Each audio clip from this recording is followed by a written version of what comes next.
அகம் வேத்மி மகாத்மானமூ. அகம் வேத்மி எது ஒரு இப்ப பாருங்க, இதுலயே பாருங்க, ராமாயணத்துடைய உபபிரமணம் சொன்னேன் இல்லையா ஆரம்பிக்கிறச்சே, இதுலயே பாருங்க அகம் வேத்மி மகாத்மானம்னு வருது. வேதத்துல பாருங்க வேதாக மேதம்னு வருது. வேதாக மேதம் அதே சப்தம் அதே பதம் இங்க வருது. அகம் வேத்மி மகாத்மானம், வேதாக மேதம் மகாந்தம் அப்படின்னு வருது. அதனால அப்படி அகம் வேத்மி மகாத்மானம், ராமம் சத்திய பராக்கிரமம், ராமம் சத்திய பராக்கிரமம் அப்படின்னா அப்படிப்பட்டதான இவனை பத்தி ராமனை பத்தி என்ன நினைச்சுட்டு இருக்கேன் எனக்கு தெரியும். அதுக்கு சுவாமி பெரியவாச்சான் பிள்ளை அப்படின்னு, பெரியவாச்சான் பிள்ளைன்னு ஒரு பெரிய மகான் எழுந்தொழி இருந்தார். அவர் இந்த ஸ்லோகத்துக்கு அற்புதமா நிறைய அர்த்தத்தை சொல்றார். அதனால அதுல ஒரு 5-6வது பார்க்க வேண்டாமா? அகம் வேத்மி மகாத்மானம் அப்படின்னு சொல்லும் பொழுது அப்பா அவன் தசரதனை பார்த்து சொல்றாராம், இவனுடைய அயோக்கியதைய யோகிதை இல்லாத தன்மையை வேணா நீ சொல்ல முடியும், அவனுடைய யோகிதை என்னங்கிறது எனக்கு தெரியுங்கிறாராம் விஸ்வாமித்திரர். அகம் வேத்மி மகாத்மானம், நீ புறக்கண்ணால பாக்குறப்பா தசரதா, அதனால ஊனக்கண்ணு தானே இது, புறக்கண்ணால பாக்குறவனை நீ புரிஞ்சுக்க முடியாது, அகக்கண்ணால பார்க்கணுங்கிறது ஆழ்வார் குறிப்பிடுறார்.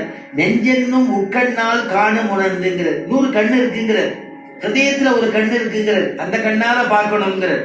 அது மாதிரி கையும் வில்லுமா இருக்கக்கூடிய நீ உனக்கு தெரியாதுப்பா, ஆனா நாங்க கையும் புல்லுமா இருக்கோம், அனவரதமும் அனுஷ்டானம் பண்ணிட்டு இருக்கோம், எங்களுக்கு தான் தெரியுங்கிறது. நீ சிம்மாசனத்துல உட்கார்ந்து இருக்க, உனக்கு ராமனை பத்தி புரியாது, நாங்க தர்பாசனத்துல உட்கார்ந்து இருக்கோம், தபஸ் பண்ணிட்டு இருக்கோம், எங்களுக்கு தான் தெரியும். நீ நாட்டு மக்கள்னால எல்லாரும் உன்னை சேவிக்கிறா, நீ ஆசீர்வாதம் பண்ற, ஆனா எங்களை போல இருக்கிறவா நாங்க எங்களுடைய மகான்களை போய் சேவிச்சு காலக்ஷேபம் கிரகிச்சுட்டு அதனால நாங்க பெருமாள் அவங்களுக்கு காட்டி மந்திரோபதேசம் பண்ண காட்டி கொடுக்க எனக்கு ராமன் பெருமாத்மா பரமாத்மான்னு தெரியுதுங்கிறாராம். அதனால உனக்கு தெரியாது. நீ அர்த்தம் காமம் அப்படிங்கிற 2 விஷயத்துக்காக நீ யாகம் பண்ற. பணம் வேணும்னா ஒரு யாகம் பண்றது, அது மாதிரி உனக்கு புத்திரன் வேணும்னா புத்திரகாமேட்டி யாகம் பண்றது. ஆனா நாங்க அப்படி பண்றவா இல்ல, தர்மம் மோட்சங்கிறதுக்காக யாகம் பண்ணக்கூடியவா. அதனால எனக்கு தெரிஞ்சது உனக்கு தெரியாது. உனக்கு ராஜச குணம் தமோ குணம் மாறி மாறி வருது, ஆனா எங்களுக்கு சத்துவ குணமே நிறைஞ்சிருக்கு. அதனால புரிஞ்சுக்கோ, அவரை நீ அனுப்பு அப்படின்னார். நான் முடியாதுன்னு அவர் சொல்லிட்டார் கடைசியில. அப்புறம் அங்கேருந்து அவ குலகுரு வசிஷ்டர் வந்தார். அவர் அனுப்பிச்சு வைங்கோ, நிறைய க்ஷேமங்கள்லாம் ஏற்படும், எந்த விதமான குறையும் இருக்காது.